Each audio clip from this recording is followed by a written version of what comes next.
You know what really makes us mad? Is wasting money on CDs with only one or two good songs. Yeah.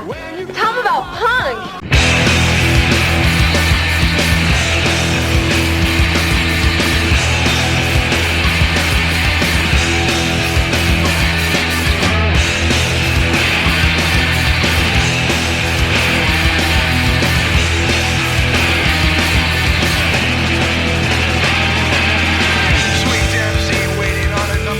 What's up, posers? Welcome to Punklottopod. I'm your co-host, Justin Hensley. I am your other co-host, Dylan Hensley. And this is the show where we assign our guests a year, and they choose one punk, hardcore, emo, or punk-adjacent album from that year for us to talk about. Today we're joined by Justin Smith of the band Sweat, as well as Graf Orlock, Ghostlimb, Dangers, a dozen other bands. They just put out a new record this year that's incredible. I love this new Sweat record. It's so good. Gotta give it up. You can get it from Pirates Press Records and Vitriol Records and all those good things. What are we talking about today? We are talking about the year 1986, the record Bedtime for Democracy, the final Dead Kennedys record. Kind of a big one. Yeah. We've never done any Dead Kennedys records on the show. Yeah, I was surprised to see it took us this long to actually get to them, but everyone's afraid to pick the classic bands. Yeah. But maybe this record's just enough off the beaten path for the DKs. But yeah, it was a good conversation. Yeah, and I feel like I actually had a lot more I could say, but I don't know. It's a good conversation. Ooh, maybe I'll save some of it for we got some more Jello coming at you in a little bit. So keep your ears peeled. If you want to hear us talk more about 1986, you can head over to our Patreon. For $1, you get access to all of our bonus audio. And we just did a chart dive on the year 1986. We did an overall chart for that episode because the punk charts are pretty thin once you get past like page 3. And that is patreon.com/punklottopod, in case I didn't say that. Voicemail time. So we got a couple. You want to hear them? Sure. Do I? Oh, yeah. I think you do. So, our voicemail is 202-688-PUNK. You can call us and leave us a message. We've got a couple. We've got 2 here to actually listen to. So, I think you're gonna like it. Let's hear it. This message is for Justin and Dylan. I'm calling to tell you that you have a nice little program there, and keep on doing what you're doing. My only suggestion is, guys, why don't you talk about some normal music that normal people like to listen to? I'm hearing you talk about punk, metal, emo, metalcore, post-hardcore, post-serial. I mean, I can't make heads or tails of what you fellas are talking about. It's all cattywampus to me. Buzzes and clicks and pops. Why don't you talk about stuff people like Merle Haggard, Dolly Parton, you know, things regular folk are listening to. Well, keep doing what you're doing till they tell you to stop. Take care. Bye-bye now. God bless. Well, thank you for the kind words. Maybe our show is not the right show for you. That being said, I have talked about Merle Haggard and Dolly Parton possibly too many times on this show about punk. Maybe more so on the Patreon, but Yeah, a lot of times on the Patreon, you'll be bringing up country records, and I'm like, yeah, that's cool, but what about the punk music that we're supposed to be talking about here? I've been good this year. When you have a deadline. I've replaced all of the jazz and country records with metal records. It is one step away. Yeah. Post-serial, though. That's my favorite genre. But we have a second voicemail. We could do a cereal episode. That would be. Oh man, we've talked about cereal. I think the grocery store conversation over on the Patreon was really fun. Man, yeah.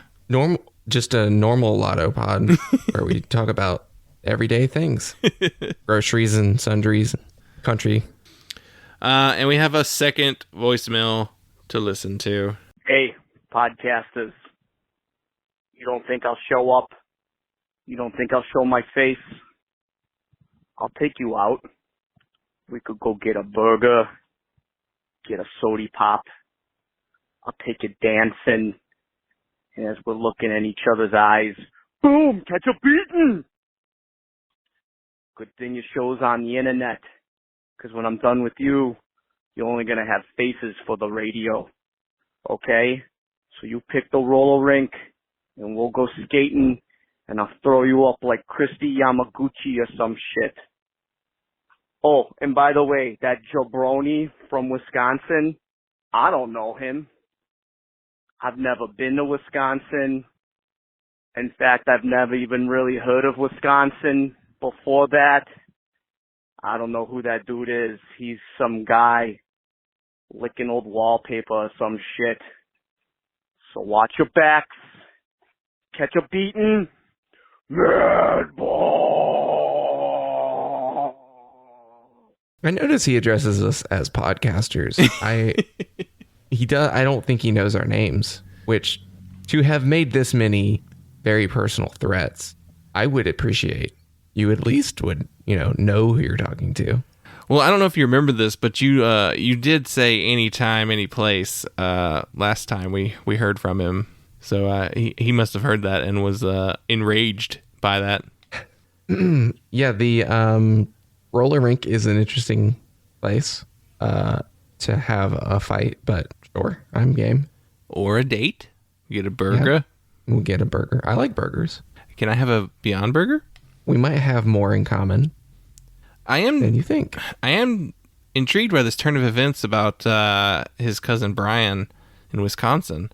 So is Brian his real cousin, or is Johnny Three Toes, putting up a front? I don't know. We'll see. It's been all smoke, no fire so far. I mean, I might be backing out of this. I mean, this looks like it's going to be between you and Johnny. I don't know. Or Jimmy. What is his name? Jerry? It's Johnny, isn't it? Jerry? Yeah, see, it goes both ways, Mr. Three Toes. You can call us and leave us a voicemail. That's 202-688-PUNK. And, Instagram, Facebook, Twitter, at punklottopod, punklottopod@gmail.com. And I believe that is everything. Substack, punklottopod.substack.com. There we are. All the plugs. Enjoy the show.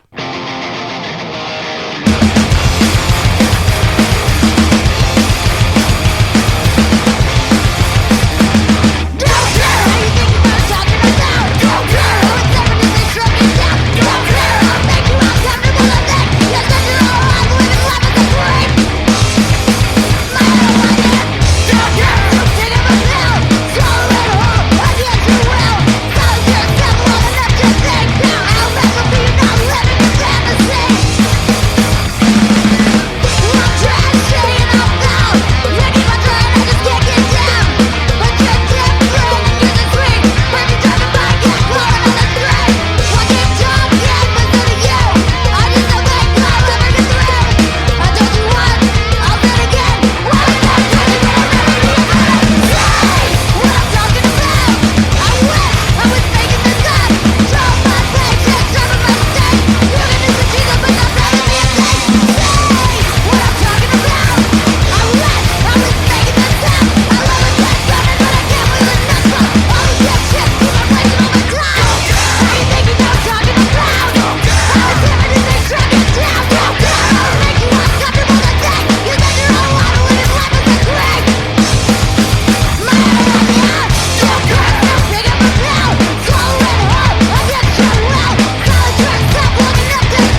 joined here with Justin Smith of the band Sweat.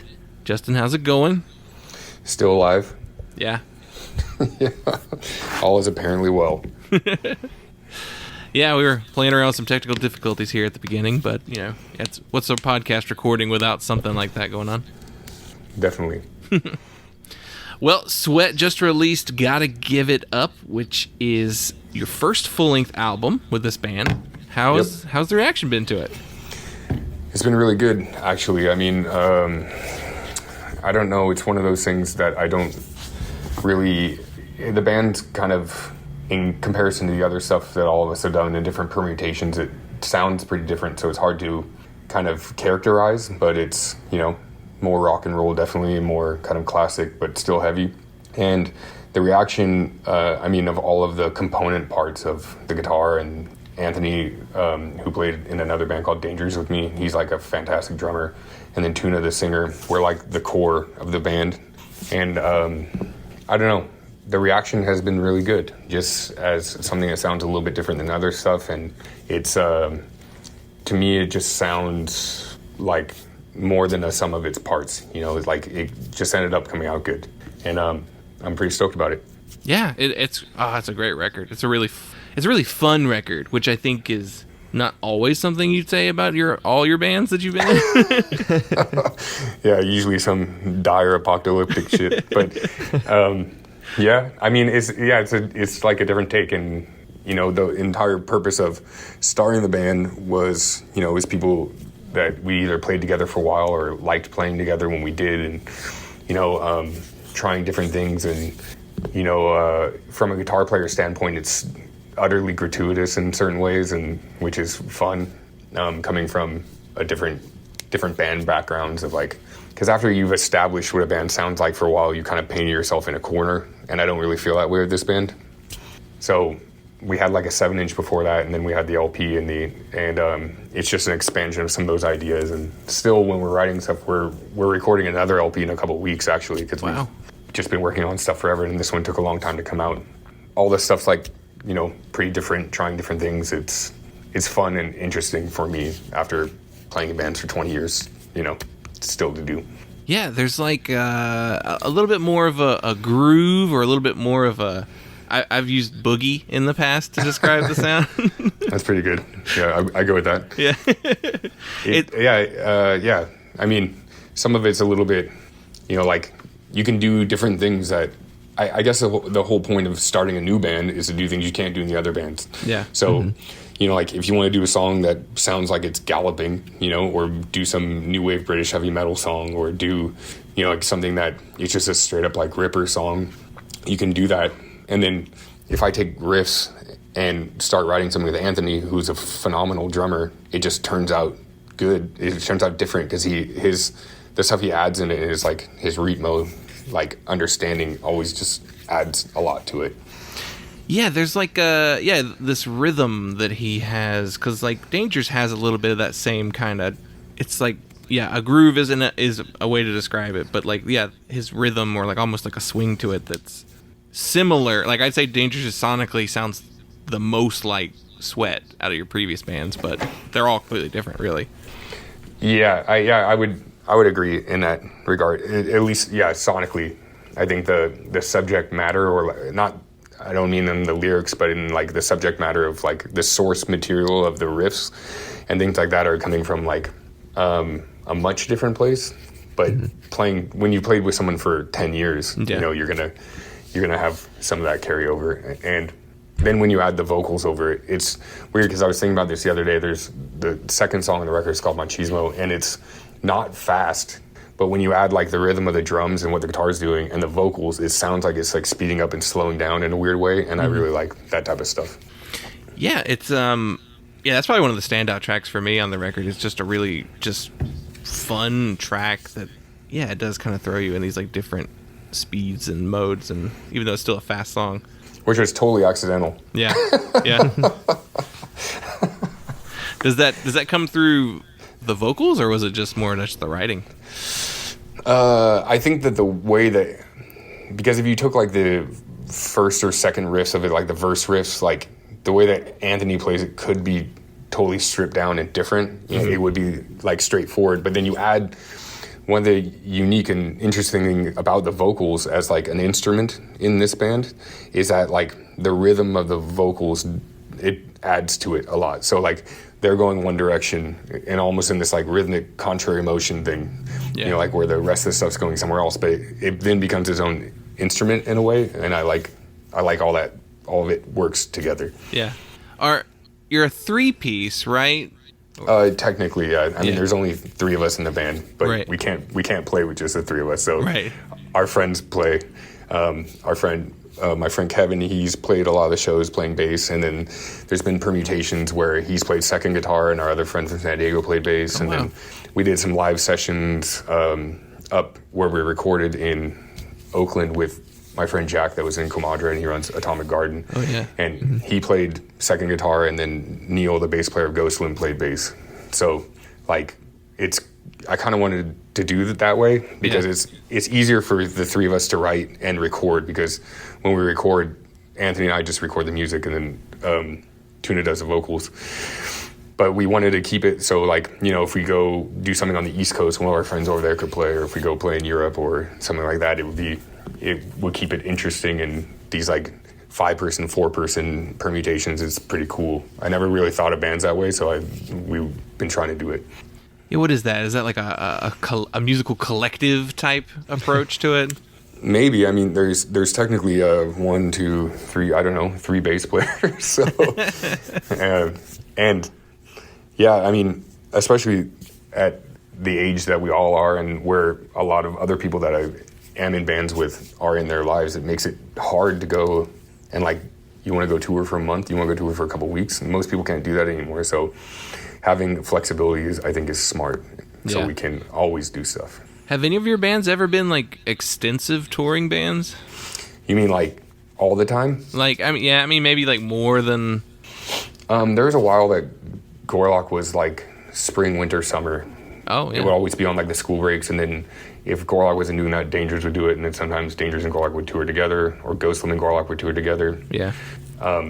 But we always balanced it enough so you want to go on tour, and when you're done with tour, you want to go home. Yeah. Like, I had friends in the past, like, I don't know if you remember Ed Gein from Syracuse. Yeah. They were like a band that was like touring forever, and then they got on like, they were doing tour packages and stuff and kept getting their shit robbed, and like, that type of thing destroys a band, and I'm interested in, you know, like some type of longevity. If you can, you can't just hate it, and it can't be your job, you know? Yeah, it's interesting because there is like this fine balance between like, you want it to always be fun. So like, if you do it as your full-time job, you run the risk of it, you know, becoming a drag or just something that like drains you. Yeah, and it also then, it doesn't, I mean, that being said, music is a giant part of my life, and I do it all the time and whatever. But if it then becomes, it's not an alternative to something. It's not an alternative to your normal life. Yeah. You know? Mm-hmm. And on top of that, if you remove that, then you have to become dependent on it for like your sole income, which then makes it also not fun anymore because you have to play. Yeah. Yeah, I think those bands that when it became like this is their job, is to play music, it like, that's where you get a lot of those stories about those bands that it's just like, oh, well, they despised each other for 20 years, and then, but they made the money. They had to keep playing because they had a mortgage. Yeah. You know? And no other skills to fall back on outside of it. Yeah.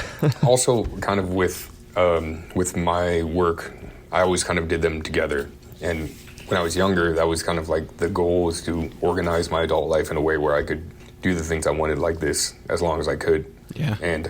And with that comes, you know, like I run a label and stuff, and it makes, you know, it supports itself, I guess. Mm-hmm. But I'm never going to like rely on that to buy dinner or whatever, you know? Right. Yeah, then you turn into Victory Records, and you just start signing anything that makes money. Yeah, it turns into just like a cesspool, because then you're not, and then it also removes the thing of like, what do you actually like? Right. You know, am I putting this out because I know it'll sell a lot, or am I putting this out because I really like it and I would like tell someone to listen to this because it's sick, not because I want you to buy it, you know? Right. Yeah, you wanna release something that, like, if it came out and didn't sell well, you'd still be like, well, I still love it and like it. Yeah, some of my favorite things I released, like the bands broke up after the record release show. Yeah. You know, and then Right. I sat on for a long time. Then people kind of started 5 years later, came around, and now the 7-inch is gone. But like, I think looking back on it in terms of like legacy or the things that I'm still proud that I haven't put out a bunch of things that suck. Yeah. You know, I've been following Vitriol for a couple years, and like, it always seems like every release that you put out, like, there's already like some sort of connection there, like, you know, the people, or like they've played with them. Yeah, all of them are. They're either our own bands, like my band or one of my bands, or people that we played with before in bands, or friends, or like people that we've toured with in other bands. You know, I think the only things I ever put out that I didn't know the people first were the Birds in Row records, those from France. Yeah. And that's because I heard it and I was like, oh, I should put this out, and I hit them up. But everything else, and I'm coming up on like 60 releases, everything else was like, you know, either a documentation of what my friends and I were doing, or my friends somewhere, or people that we had known for a while. And I'm glad that some of that came out that way, because some of the early records were, some of the bands only did like a 7-inch, you know, and like, if I would have been mad at myself if we missed it and that thing just never existed. Like, I hate the concept of songs that you know, or songs you've heard of before that you just never got recorded. And then, you know, it's just like gone, like into the ether. Yeah, like, that's why I always like appreciate when a band like will, after they've broken up and a couple years later, they're like, well, here's the stuff we like recorded some rough demos of. Like, if you want to hear it, here it is. Like I think Forming did that. Yeah, actually, the record I was thinking of when I was talking Yeah. about this, it was a Forming 7-inch. Yeah. Because that was a couple dudes that I was in other bands with. Like, I'd been in bands with everybody in that band, and one of the singer guitar players is the bass player Ghostlimb. So, and we lived together. Yeah. So there was a point in time when, because I built this practice space in my garage, and like at least a band every day of the week would be practicing. There's like Graf Orlock, Dangers, Ghostlimb, Forming, you know, like all of the bands would practice there. So it would have sucked to not get that documented and get it out somewhere, you know. Right. Like, yeah, someone.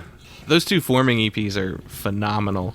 And then Yeah, they're great. I love what he did later with the High Water and like his solo records. He had just recorded another one, and it's coming out soon. Wow. And it's super good, because the last couple of years have been pretty gnarly. Neil had gotten in. I mean, so the last time Ghostlimb played was at the end of 2017. Wow. And because Neil lives up in the Bay and we live down in LA. Yeah. And we had talked about doing some other stuff, and then he broke his back really bad at work like a couple years ago. So it's cool that he's still doing things, and that's why it was like unique and cool that like in June when we did this Sweat did a live video thing, we got him to actually play, because he hadn't played in that setting with a band live since that had happened. Yeah. So I guess him being far away is the reason why Ghostlimb stopped playing originally, but then okay. Wow. It hit the perfectly wrong time. Right. Yeah. Is he on that last Ghostlimb record? Mm-hmm. Yeah. Yeah. He's on all of them except like half of the first one. Right. Which I recorded before he was in the band. Yeah. But yeah, he's always been on all of them. He sings a little bit also, and on that last one he's definitely there with nasty bass tone. Yeah. For those, we've probably mentioned all the really big ones. In case listeners are unfamiliar, you know, you've also played in Graf Orlock, Ghostlimb, Dangers, tons more bands too. We could go on forever with that. There's some, yeah. So just in case that wasn't clear from the way we've been talking. So the new record came out through Pirates Press Records, which I thought was kind of an odd choice. How did that go? Yeah, everyone thinks it's an odd choice. It's one, the decision was made kind of in the middle of the pandemic, and who knew when records would come out or when shows would happen again. Yeah. And the first show that we, you know, like I put out the Sweat 7-inch, it came out the month after kind of lockdown started. And prior to that, we had only played 3 shows. So, and I think now we played maybe like last week or the week before was like our 11th show. So since August, we've played maybe 8 times. But the idea kind of, because I knew people for a long time, and my old roommate and someone that I've known since high school works, it's like one of the main people at Revelation Records, and I distro through that, and I had a friend there that we had put some stuff out in the past. She moved over to Pirates, and then we talked about putting the record out, and I had pressed stuff with like the Pirates pressing side of things since like 2006, maybe like the first Ghostlimb CD I pressed with them around the time they started. So we had a relationship, and like all the crazy Orlock packaging, Ghostlimb die cuts and stuff I've done through Pirates.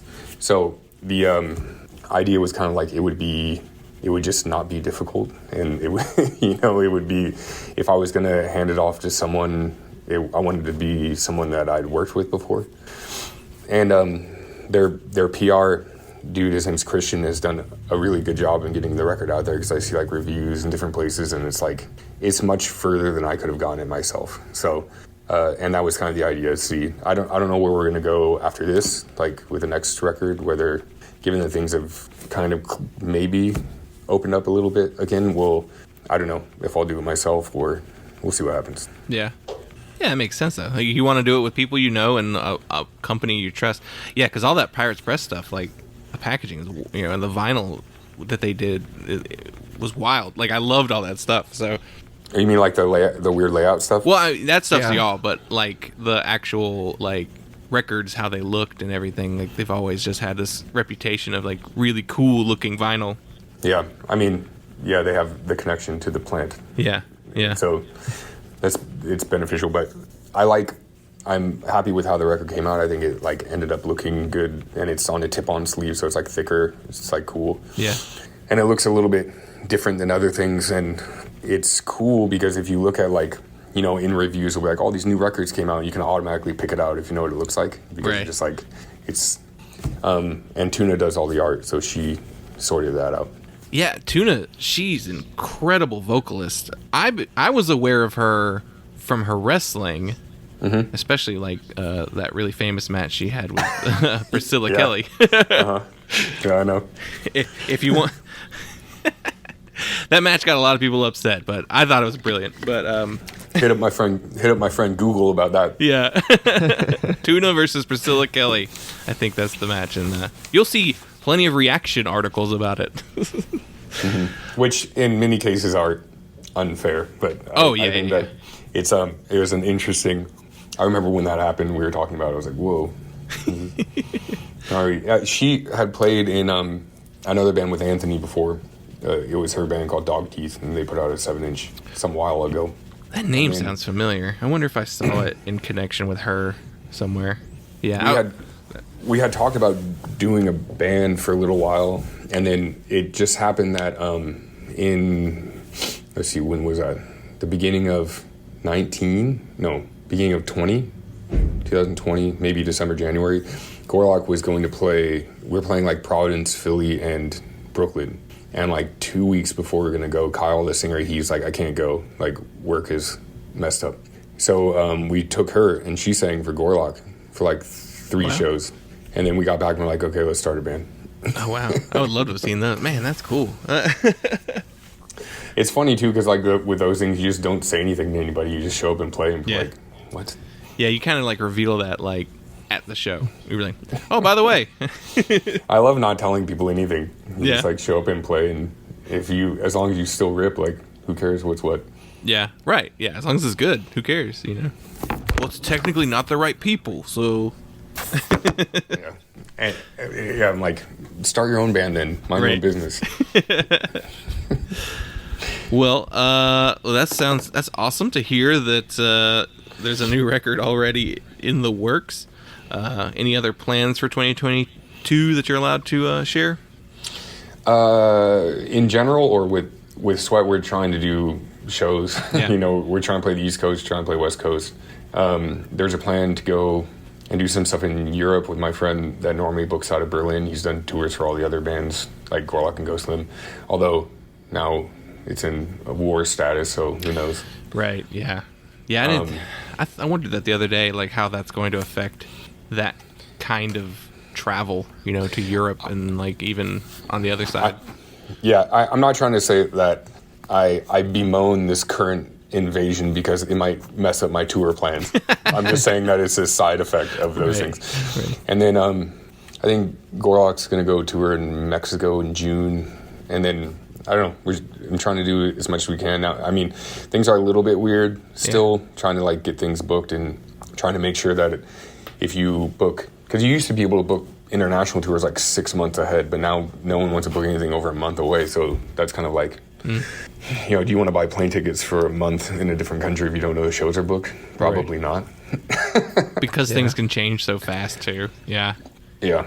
Yeah, it's tricky. Yeah, it's a strange little, like, I feel like, honestly, not to get too like into this world matters, current affairs like realm, but I feel like if like the Russia-Ukraine thing goes on for too long, I feel like COVID as a story is going to disappear entirely, and it's just. I mean, I was talking about that today in one of my classes. Where like it's strange how COVID just ended when this invasion happened. Right. You know, and like we're just at a point this week or maybe last week where, you know, like the mask restriction kind of stuff has been lifted in California, and not really so much in LA County because of population and stuff, but.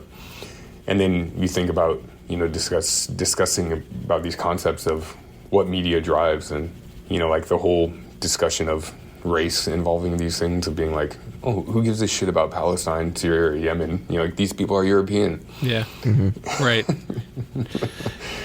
Anyways, yes. Yeah. I don't go on. Interventionism is kind of like my focus, U.S. historical interventionism, so I don't want to get stuck in there. Sorry. Yeah, I mean, yeah, with your history background there, you're like, that's the different podcast. That's the hardcore people talking about politics. If you got another one, let me go. I'll go there.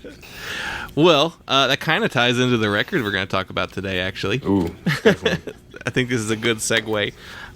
So, the premise of the show is we assign our guests a year, and they choose one punk, hardcore, emo, or punk-adjacent album from that year for us to talk about.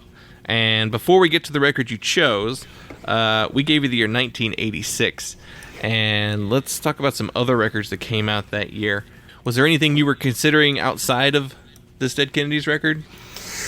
As you might have seen in some of those internal messages we were having, Age of Quarrel was one in question. There was, you know, you could probably do a Husker Du one. Yeah. This one in particular kind of got me for a lot of reasons. Can I say what it is yet, or is this a reveal? Okay. Yeah. We were talking about Bedtime for Democracy, the Dead Kennedys record from '86, and a lot of things about it. Not only the historical stuff, which I find interesting, anyways, but like. Jello Biafra is a strange person, and in my dealings with him, like I was in a band for a while that put out a record on our Alternative Tentacles, and we played a lot of shows with his new band, and he's like very interesting, and like it's surprising in a way, not surprising, it's impressive that in this record, if you look at what the songs are about and what is being said in it in 1986, especially coming in the wake of like the like court case for the Frankenchrist like cover, the Winston Smith like indecency lawsuits and stuff that they were going through, and that this is their last real record. The stuff that they're talking about in it is like really pretty nuanced and insightful, you know, like so. When I was younger in junior high or whatever, and I got into them, it kind of tends to stick with me a little bit that this stuff is comparatively smart to a lot of different things, and it's just a good record. So in comparison to the other ones, I had to pick this. Yeah. Yeah. Dylan, 86. We on our Patreon, we actually did like a dive on the records that came out in 86, but we kind of avoided talking about some of the bigger albums that came out that year. Which ones? So let's see. I wanted to pull up that little list of records there. I didn't think to throw it up in the chat here. Yeah, we kind of skimmed over most of the big stuff. I mean, you mentioned Age of Quarrel, Husker Du. I mean, that Husker Du that's probably my favorite record from this year. Andy Apple Gray, that's the major label record. Yeah, I considered that one, but I had to go with this one. Yeah, I kind of like polled the the listeners on Twitter last night and got a lot of really good responses from people. Probably one of the really, really big ones that came up multiple times was Can I Say by Dag Nasty. Mm-hmm. Yes. Yeah. I was more in the whole like continuum of DC hardcore coming from, as early as the early Discord stuff. I was that's probably like my least favorite of that grouping of bands. Like I love the of course, like the Ian MacKaye stuff, but I really, really like the Embrace collection. I like like the early Fugazi stuff, Minor Threat stuff, of course, and then some of the other stuff there. So if I had to pick a Brian Baker band, I would have to pick Minor Threat over that one. Yeah, but it's definitely a thing, that record. Yeah, it's like, I guess, it's a type of hardcore that kind of is a little bit different than what had been going on right before '86. Mm-hmm. Yeah, especially after like the Revolution Summer stuff and all of like particularly Embrace, and I'm not thinking right now, but some of the other adjacent bands. Yeah. Let's see. We in the past have talked about Youth of Today's Break Down the Walls. That's another pretty big hardcore record. That one is rough for me because like I grew up listening to Born Against, and they like Born Against and Life's Blood and stuff like that, and they always had beef with Youth of Today. So like I don't know, that never really like spoke to me in the way that maybe of that era, like Inside Out, or even like some of the older Gorilla Biscuit stuff. I don't know. Yeah, it's a very different scene. Yeah, we talked about that one pretty extensively, and it was there's something about their approach that I think was off-putting for a lot of people too.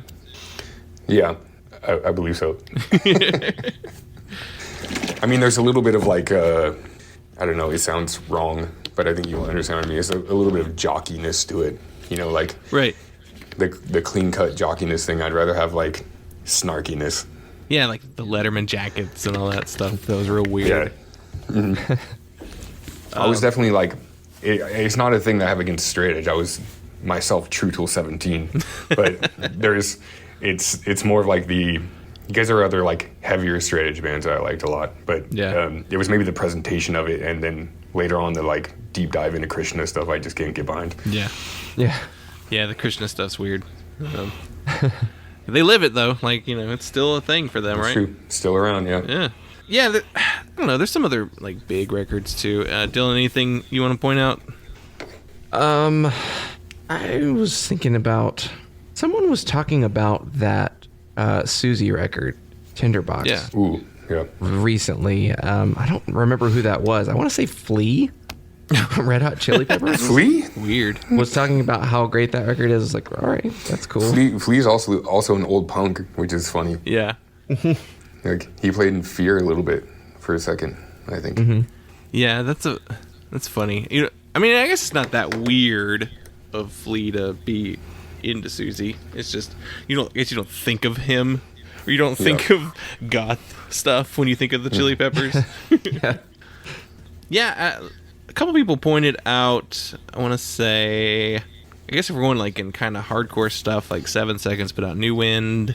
No Means No have a record called Sex Mad, which is that's actually associated with Alternative Tentacles. They've done quite a few things with them. No Means No. And then, I mean, I feel like we could go down a pretty long list of other records that came out the year, but I think we should probably actually talk about the main album today. So yeah, let's talk about it. Yeah, we gave you 1986, and you selected Dead Kennedys' "Bedtime for Democracy." Take this job and shove it. I ain't working no more. Come with it, get the call to be started looking for. You see that guy take away, just walking out the door. Take this job and shove it. I wouldn't hear no more. Take this job and shove it. I ain't working no more. Come with it, get the call to be started looking for. You see that guy take away, just walking out the door. Take this job and shove it. I wouldn't hear no more.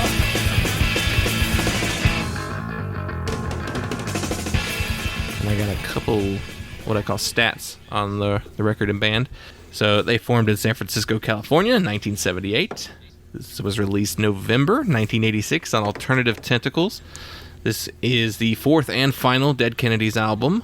The personnel on this record is Klaus Fluoride on bass, D.H. Peligro on drums, East Bay Ray on guitar, and Jello Biafra on vocals. And Classic lineup. yeah, right. It's like the lineup. Even though technically, Fresh Fruit has a different drummer, I think? I think that's what it is.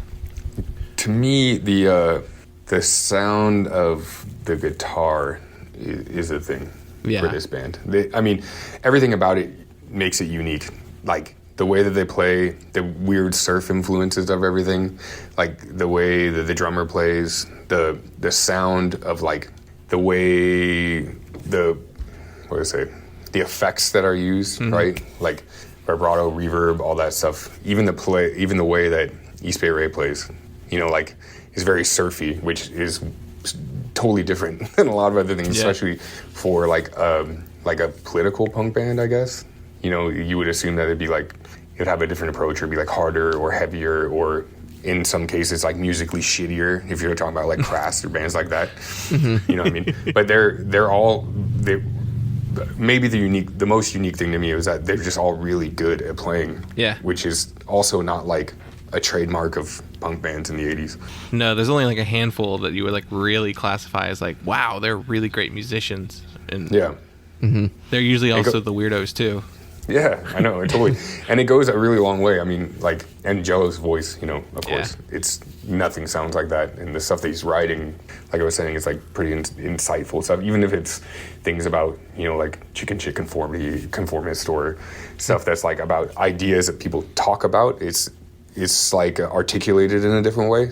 Yeah, that I think is either intelligent or unique in comparison to a lot of things. Instead of being like, one of my least favorite things, even if I agree with the sentiment, is the whole, if someone says like, oh, we're a political band, they'll be like, fuck the system. Like, okay, and, like, is there any critique beyond just being like, fuck stuff? Yeah, the anti-flag, what do we call it? Like baby's first political records. Like, oh man, yeah. There's another band that reminded me of this, that like is like that size. Shit, I can't remember. Revolution. I hate it. That's what I mean. Well, usually the first thing I like to ask is what made you choose this album to talk about? Which you kind of touched on a little bit, but yeah, I heard this stuff pretty young, I guess, and for me, pretty young was a long time ago. So I'm 39 now, so I must have heard this when I was like 12 or 11, something like that. Oh, wow. And I started with Fresh Fruit, which I think is their first record, right? And like, I don't know, that stuff always stuck with me. It just because of how different it was. I would, or like the sound of like Police Truck, like one of those songs, like who writes songs like this? Even when I was younger, I was like I get, like the riffs and the rhythm and where they're going in time and things like that, but like who sits down and starts writing a riff like that? It just came out of nowhere to me. So it stuck a lot, and then when I got older, or my brain started functioning, I began to appreciate what they were actually talking about. When you get to Holiday in Cambodia and things like that, like that's not totally like easy things to just talk about. Yeah. Right. And so that stuff's pretty cool, I think. Dylan, walk us through your Dead Kennedys experience prior to re-listening to this album for the show. Yeah, the Dead Kennedys were a really, really important band, I think, for both of us. Yeah. Getting into punk early, we kind of, we've talked about how we kind of came at punk more from metal. Me too, yeah. And they were a band that our neighbor who was like super into like black metal, and like we would listen to like all these extreme metal bands with him. He kind of got into punk at the same time as us, and he kind of started with a lot of the early stuff. And the Dead Kennedys were definitely a band that we talked about together and listened to with him, and like watched videos of, and were like really into just as teenagers. And then kind of, I guess over time, you spend a lot of time listening to records, and they kind of get to a point where you don't need to hear them as much anymore. Mm-hmm. And then when you stop listening to them, they fade even further in your memory. And I guess I don't know that there was ever any kind of like point where I was like, I don't like the Dead Kennedys anymore. It was definitely just kind of like, that's a classic band that was influential, but like I don't listen to them anymore. And maybe like the big songs were a little bit overplayed. Yeah. So you don't want to hear those anymore, specifically. And they're a band that really, really, really faded for me in terms of like ever listening to them. Like probably going years without hearing any songs by them until like last year I revisited probably Fresh Fruit, right? Yeah. Yeah. And I was like, whoa. Like it's I crazy. think I did Plastic Surgery. Oh. But yeah, it was definitely just like, whoa, holy shit. A lot of it, still holds up, which is also the impressive part. Like Yeah. Not only the like music or the musicality of the people playing, but also like I said, like the way that the ideas are being articulated, they're ahead of they're like that's the only word I can use to describe it. They're like way more nuanced than the entire crowd of bands are in. And it's weird for like a like a canon punk band that DK is to be like that good. I don't know. You know what I mean? It's like there are a lot of other ones that I liked growing up, but I wouldn't give it a second thought about reading the lyrics. I'd be like, nah, it's fine. Yeah, that's good. That's the thing. I was listening to this record too. Was thinking about how like Jello is such a big personality, such a like figure of punk, and kind of just having the provocative or like shocking kind of lyrics that people like latched onto and then like maybe didn't fully understand or appreciate, and have kind of like it almost had that kind of slogany like Sex Pistols kind of like just generically anti-authoritarian. Mm-hmm. But then I was like listening to these lyrics, listening to this record, and I'm like, there's more there. There's really a lot more there. And it's not just a cartoony like banner fuck the system kind of thing. And he's talking about really specific things and like isn't just being provocative, and is kind of like, I noticed how there's several lyrics on this record and in previous records, like where he talks very specifically about like rich kids and people's relationships with their parents. And like he's getting at like the generational things that feed into so much of what formed the conservatism of the 80s that he was like really railing against. Yeah, that's what comes out the most to me, especially when it's like the overtly political stuff, is that yes, a lot of people were saying like in the punk scene or whatever it may be, like fuck Reagan, etc. But like having a different informed critique is like next level.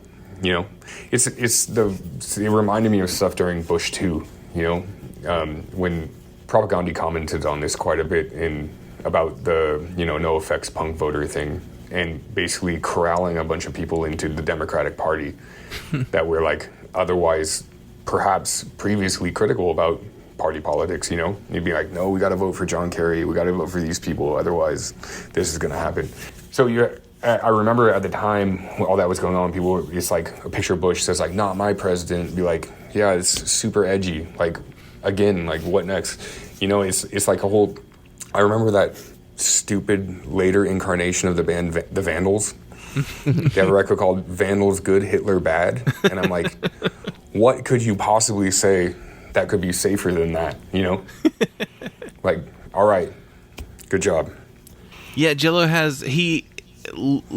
he's smarter as a writer, or even just as even like a political mind. Like the way he analyzes politics and society comes across way smarter than like, Black Flag are also singing like anti-government type stuff, but it's not as like smart. I mean, Black Flag is a sledgehammer. Yeah. In that regard, and like Dead Kennedys are a stiletto knife. Right. Like there's especially I was thinking one of the other kind of ideas that comes through, maybe you were touching on this with like the family thing, is actually articulating a form of alienation that's like different. It's not just suburban. It's not just like go skate a empty pool, you know? It's like about, in a lot of ways, being alienated from like not only the general things like society and government or whatever, but it's, you know, from actually talking about like masculinity or talking about these things where, you know, maybe he didn't fit in what those acceptable things are in a world where, you know, like Red Dawn is the movie that everyone's watching, you know, like what does that mean to be a weirdo?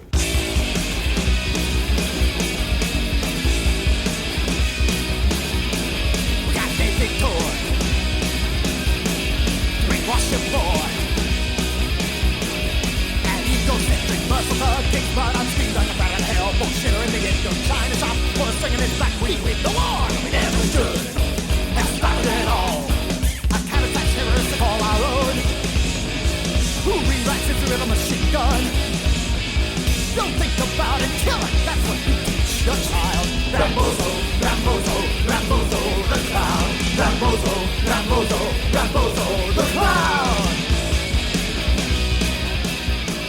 Yeah, I found myself kind of identifying more with these lyrics now than I did when I was younger. I think there are just these things that they're tackling on this album that are more existential than your typical, you know, like the stuff that you latch on when you're younger. Because like listening to these songs, and I read along with a lot of the lyrics to this record, and being like, God, that's right. Like I feel this way about a lot of this stuff still, and it's just like, oh, this is this is reminding me of all things have not changed really at all. You know, just a new coat of paint on almost everything. Yeah.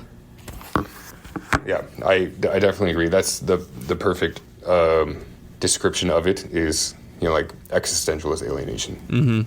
You know, without getting too kind of like standardized in the way, you know, like there are typical things that people write about, and to be able to take on like one of the biggest, you know, especially from like a radical political perspective, one of the biggest like evils at the time of Reagan, and do it in a clever way, is unique. Yeah, and it's funny because like there's not even that much about Reagan on this record, which you'd think of like Dead Kennedys were the anti-Reagan band, especially, you know, compared to a lot of the other bands. And there's what Dear Abby talking about like you know, trickle down economics, Reaganomics, Survivor, and totally. I forget what the phrasing is. I like though that it articulates it as like cannibalism. Yeah, right. Which is like super funny. You know, like people are so fucked up they just start eating each other. Yeah. And then I make sure the body's blessed. Everything should be just fine. Yeah. And then what's the other one? Rambozo maybe mentions Reagan. There's not a ton of Reagan on this record, but I mean, I think Rambozo's more of a pop culture. Well, I mean, talking about, that's such an interesting song because it seems, I think maybe like the surface reading, you're like, oh, it's just kind of like making fun of people being into action movies or whatever, like just like that kind of jingoist, like American action hero. But like he's like very explicitly talking about how like this is specifically training young people to want to grow up to be soldiers. Like he's talking about the whole idea of packaging this masculine action hero idea to recruit people and make them like excited to go to war and kill for the government, you know? That's, I mean, I grew up on all that shit, so it totally speaks to me, you know? Like the whole thing of growing up and being like, yeah, I want to be a one-man army or whatever, the way it ends up being. Or he even mentions Red Dawn in this in this record, and like I love the movie Red Dawn, but I acknowledge that it's like the most insane shit on earth and so Cold War-y. You know, like that's kind of the joke with Orlock, is that like people don't know if we're serious or not. And like, no, I'm not a hyper nationalist. Like John Milnes person. But I mean, you can twist that critique in a different way, you know, and be like, turn the words around and make it a critique of capital instead of one of the Soviet Union or something. But I mean, in this record, he's aware of that, right? That discourse exists where people would go see Red Dawn and like cheer in the movie theater when some like 18-year-old Russian soldier kid gets killed. Yeah. Mm-hmm. And being like, what the fuck does that say about anything? Yeah. You know, like that, yeah. It's pretty interesting. I mean, it's as prescient now as it was then. Yeah, I was about to say, like, and I wonder if maybe at the time that was considered like, man, you're just being like conspiracy theorist. But like, we know for a fact that you cannot use the military or any of their like equipment without, or like, you know, that type of footage in movies now without the military's like permission and like editing and ability to like critique, you know, change the script. So like, it's 100% a real thing. That I'm wondering if back then he was like, people were like, I don't know about, I mean, it's just a movie, you know, like that kind of. Yeah. It's like, oh, this guy keeps complaining about all this stuff that doesn't matter. And right. You're like, well, I don't know. I also always appreciated that.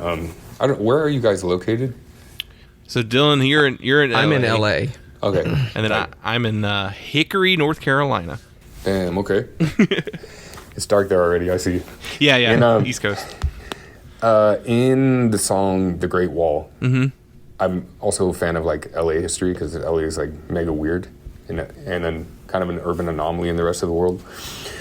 But there's like he mentions the LA streetcars, like the red cars that were basically a lot of the tracks were bought up by GM and then dismantled, replaced with buses, and this is like immediate post-war stuff, right? So it kind of dictated the transportation life of Los Angeles, which is nothing, and and then the expansion of the suburbia that came after it. And I always heard this song when I was younger, and then when I actually figured out what he was talking about, you know, like the freeway system and all that stuff. I mean, I'm still kind of bitter about it in LA in terms of the stuff that happened, because now they're spending years to build these like transportation lines further and further out when they could have been somewhat useful to the people here. Some of these ideas I've been thinking about for a long time. I mean, this really begs the question of like, is missing one of the most fundamental parts of what a world city is, like public transportation. Like, does LA even qualify?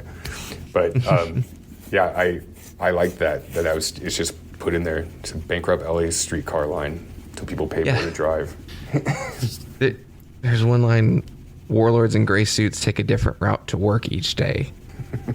Like, you take a different route. You're like, traffic on this one, you go a different way. It's clever. You know, I was reading a lot. Like, I think I read every lyric. There's a chopper flying over my house right now. They heard us talking about the military. Sorry. Reading a lot of the lyrics too, I was just like, oh, I didn't think the way this record sounds. I don't think like I heard half the lyrics of this record growing up. So like, actually following along with it, I was like, whoa, so that's what Cesspools of Eden's about, you know? Yeah, that's what I mean. It's like that's one of the funnest parts about music to me as you get older or you sit with it for a long time. Is you had mentioned that you hadn't listened to it in a really long time, but like you'll pick up like something you haven't heard, or you'll like a line, or you'll get. I was thinking about this the other day. Like I went and just resaw. Like a week or two ago, I went and saw Cursive from Omaha, and I'd seen him play I started seeing him play like 20 years ago, maybe in like 2000 was the first time. But I was listening to a song and there's something that I just hadn't heard in it before, of a song you've heard a bunch of times, or like you might hear like the phrase as a lyric, but you don't really like apply it in a way that makes sense in your brain. And that type of stuff to me is like the best thing about having heard something for so long is like you get it. Or you actually know what it means now when it's being referenced, and you're like, yes, this is awesome. Yeah, there's a couple like weird little like specific references. I've always viewed the Dead Kennedys as a band that like you could almost use them as a history lesson, because the subjects that they talk about in a lot of songs, like, I mean, the biggest thing, like one of the biggest songs, Holiday in Cambodia. It's like. The average person today doesn't even understand what happened in Cambodia, like, or that there was even a thing that happened in Cambodia. And this album has references to like the direct action missile plant bombing, and there's another I think it's on cesspools. It's talking about these specific cities that were affected by like pollution, and it's like I had it in my notes here. I'm actually trying to pull it up. Oh yes, it says it's like Times Beach and like the Beaufort. Like these are not references that like anyone really. If you made that reference now, who's gonna even know? One, have ever heard it, or two, even remember it. It's like the cycles have gone so many different times since then that like. Yeah, it's just lost. Like, well, I mean, even his name is a reference to things that people at the time weren't understanding. You know, it's like to an African thing. So, yeah, I mean, but that's like that's the gift of the ability of writing music. You know, like things in your brain that don't make maybe much sense to other people, especially when you're writing lyrics in a certain way. You get them on paper, and then people absorb them on the other side. And sometimes they don't get it, and sometimes it totally clicks. You know, like I really like that about music's sick. You know what I mean? Yeah. Like, it's like a advanced form of communication for people that can't communicate.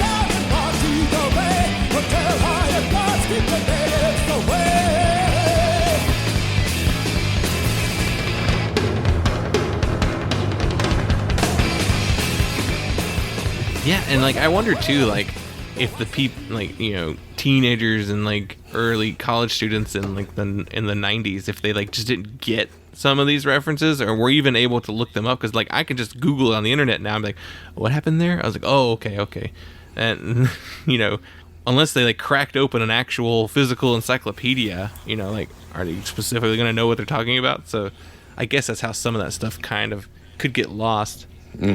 Yeah, definitely.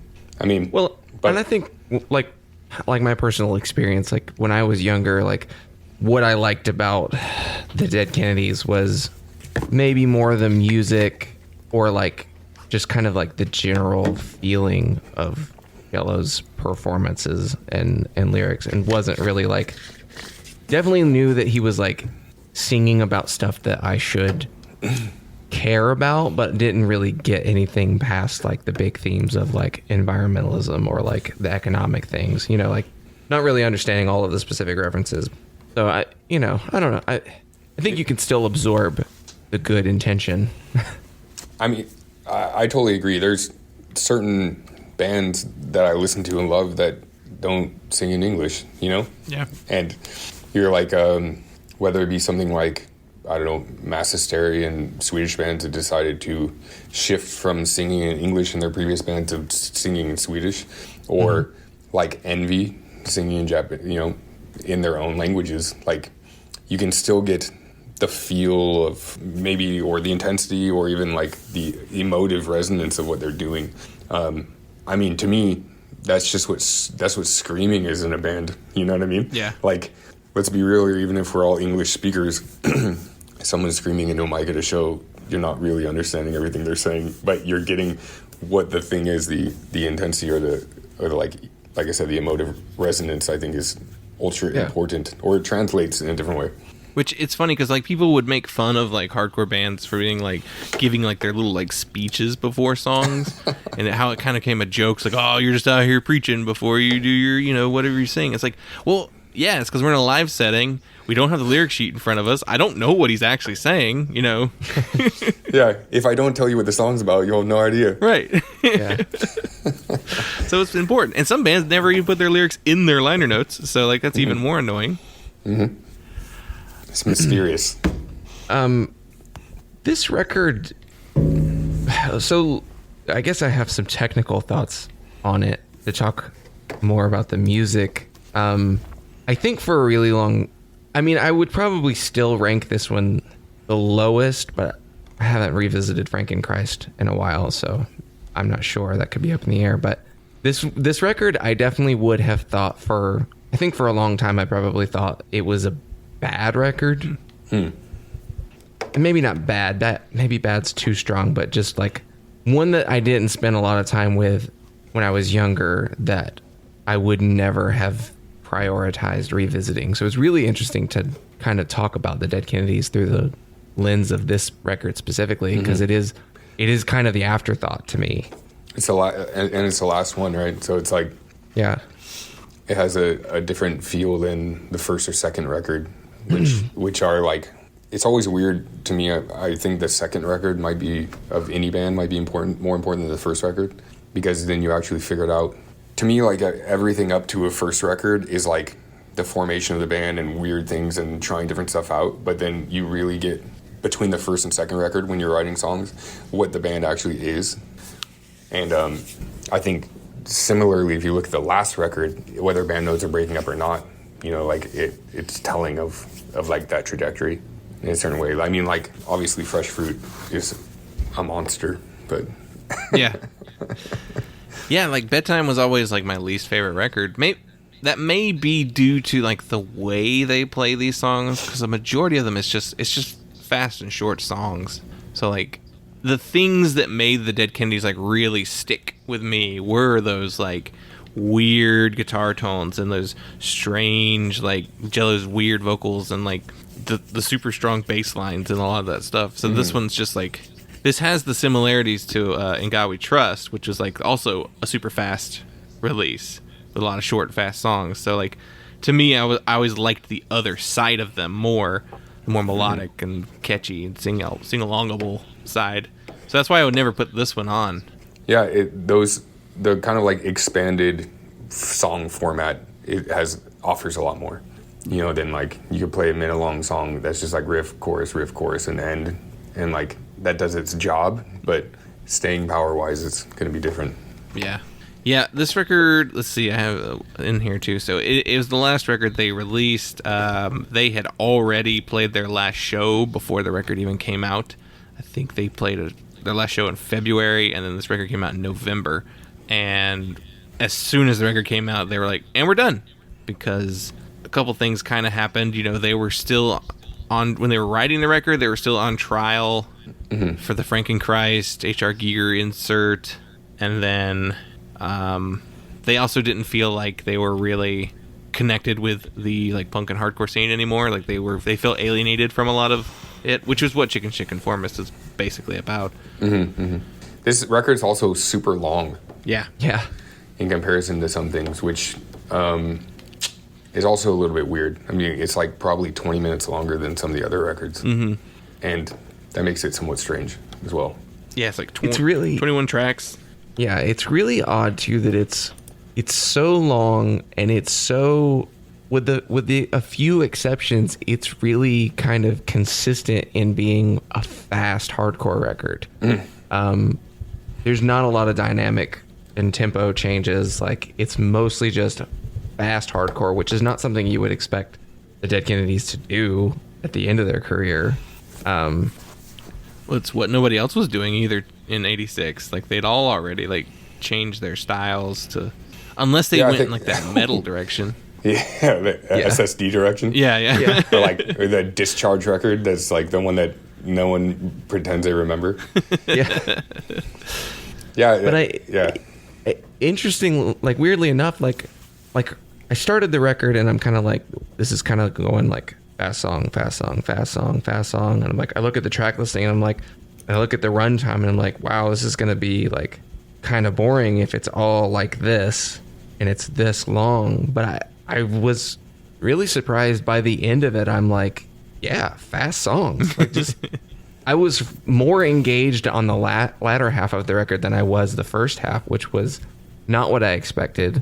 I mean, you get kind of that little Cesspools is a slower song in the middle that kind of breaks it up, and there are a few other like the skits where they do the the commercial stuff, the commercial, or like where he does they're talking about we found his head blown off and a Black Sabbath record on the turntable. But those are even really short moments. Oh, yeah, the Rocky bit. Rocky, it took me a minute. I was like, what is he referring to with the again line? And I was like, oh, it's Rocky and Bullwinkle. Oh, wow. Maybe then, if this isn't the best exemplar of Dead Kennedys, maybe it's like, maybe we're just talking more so about Dead Kennedys. Yeah, So, yeah. I mean, yeah, the effect is there nonetheless. Yeah. Yeah. Jello produced and mixed this record too. Yeah, he's the producer on their album, yeah. There's an engineer on the album as well who I think, let's see, I have that in my notes too. His name was John Cuniberti, and he would later go on to play on and produce almost every single Joe Satriani record. Oh, God. But he was the engineer, so he's not quite in control of what those records are going to sound like. But That's miserable. Dylan, do you have any big thoughts before we wrap it up? Not anything. That's a cool album cover. Yeah. I do want to point that out. That artist did a lot of Jello's artwork. Did a lot of big stuff. I got to meet him once, actually, Winston Smith, at the Alternative Tentacles 33 and a third anniversary in San Francisco. And one of the bands I was in played, and we were standing in the back drinking whiskey or something. And there's an older dude there, and I was like, oh, that guy looks really familiar, because I remember some of this stuff looking it up when I was younger. And then Jello called him Winston, right? And Winston Smith, of course, is a pseudonym from 1984. But I was like, you're Winston Smith? I was like, holy shit. I was like, you did all this amazing art stuff and got, blasted in court and all this. It's awesome. Yeah. Yeah, and I was looking at because in the liner notes it shows a ton of contributors. I think that all mainly there's an insert to the record. It's a newspaper sort of thing. It's a sort of political parody paper. It looks like, and it's got tons of people who contributed stuff. And I was looking into it, and it was okay, yeah, just a lot of artists that didn't really do anything else. But then I saw that there's some random musicians in there. But the one that stood out to me was I forget her name, but she was married to Steven Tyler, and is Liv Tyler's mother. Oh, her name Starts with a B. Not Bambi. It's I know what you're talking about. Yeah. I was like, what? BB Buell. Yeah. BB Buell. Yeah. Yeah, I like this insert. Fuck facts. Yeah. And there's an ad in it that says to subscribe to issue 2 of Fuck Facts. And it's fun. I always wanted to do something like that. Yeah. Which it drove some other artwork later on that we did, but I really like that. I think I've hit most of my notes here, but I guess the last thing, this is the last Dead Kennedys record, so all the stuff that happened after, the band broke up, there was just this falling out between all the members of the band and Jello, primarily. Yeah. That's how it worked. And there's a lot of stories that went around, the Levi Jeans story, which the band insists never happened, but I could also see them being oh, nobody likes that. Let's say that never happened. There was a court case about back, royalties, and basically that was that went on for a long time about the masters, about who gets royalties and who's owed what, and yeah, because Alternative Tentacles was Jello's thing, yeah, and he put those out, and then who gets a certain amount of this and who has the rights to do things with it. I think eventually he had to give up the rights. Mm-hmm. Yeah, some other label does them now, and I don't think he gets any of it. There was some story about how apparently the Dead Kennedys, there was an accounting error, and they got the least amount of money, basically for the CD sales, they got the least amount back from any other band on the label, including Jello. God. Jello was also included in that. He got the least amount of money off any band, and then the band agrees that it was also an accounting error, but then but when he found out, he hid it from us, and I was or he just wasn't talking to you already. Yeah. That's a nightmare stuff to deal with, especially with ex-band members, money, and all that stuff. Sounds terrible. Right. Yeah. And there's also just this idea of like, I don't know. Like, I think a lot of people think that labels have more money than they do, when I feel like most of the money tends to just funnel right back into the label. Yeah, definitely. I mean, from a peasant-style label that I have, I'll tell you that's the truth. Right. Yeah, like every dollar goes right back into it. Yeah. If you want to, I mean, yeah, you could like take the money out as profit, but then you would not be able to put anything else out. Yeah. Right. You need that surplus to then pay for the next batch. Yeah, and like one record that might do good, there's a couple that don't. So yeah, you gotta right. like, even that out. You gotta balance it. That's a real shame when it's your own band's records. Yeah. Yeah. Oh, that's a loss. Yeah. This is a little loss. I guess the last thing I want to mention though about like that, like continuing without Jello, is that a lot of people were just like, man, those guys are just greedy. They don't want to do anything. And like, I get the idea of them just being like, look, I want to make money playing the songs I wrote. Now that being said, Jello was like the main lyricist, so like, I don't know. But like, okay, yeah, that's cool. I understand that desire to just want to be a touring band and play your songs. But then there's a little bit of it's just like, you could write new stuff with like new people, you know, like it doesn't have to be just you playing these old songs with people filling in. Yeah, it's weird. They didn't really do much else, really. No, did they? Oh, you mean the other people in the band? Yeah. I mean, Peligro played, he probably did the most.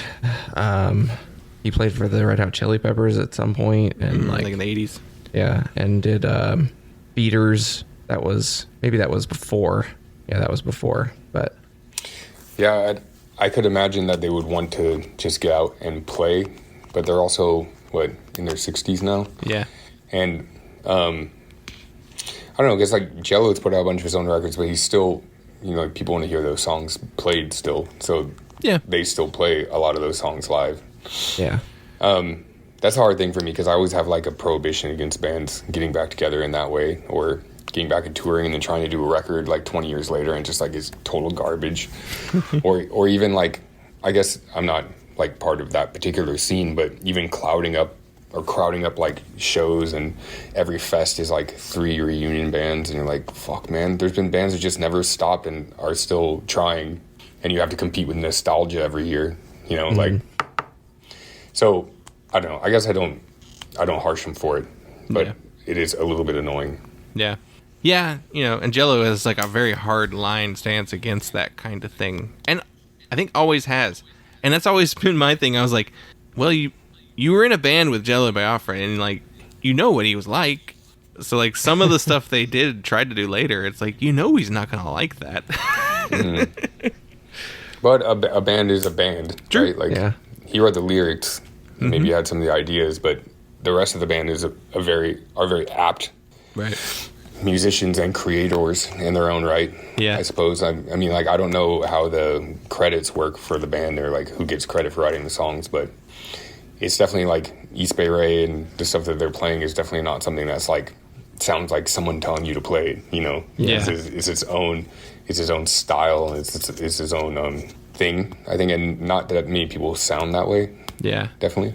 Yeah, I guess when it does come down to like, yeah, you got to figure out who the writers are. Like, I don't understand like those like writing credits and all that stuff, where like you'll be like reading liner notes and be like, one guy wrote this whole thing. That's interesting. Didn't you all play it though? Like, you know.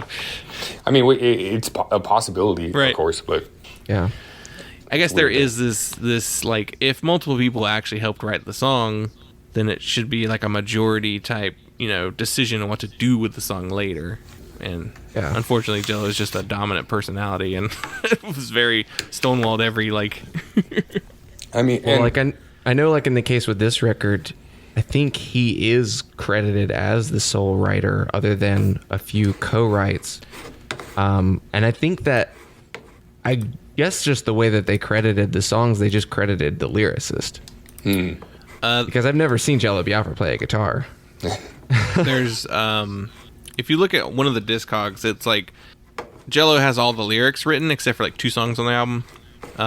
Like I Spy, which I think D.H. Bleeker wrote that one. Yeah. But everything else, it was like music was by like East Bay Ray or Klaus or somebody like that. So, did they credit yeah, it separately? They do Okay. break it down like that.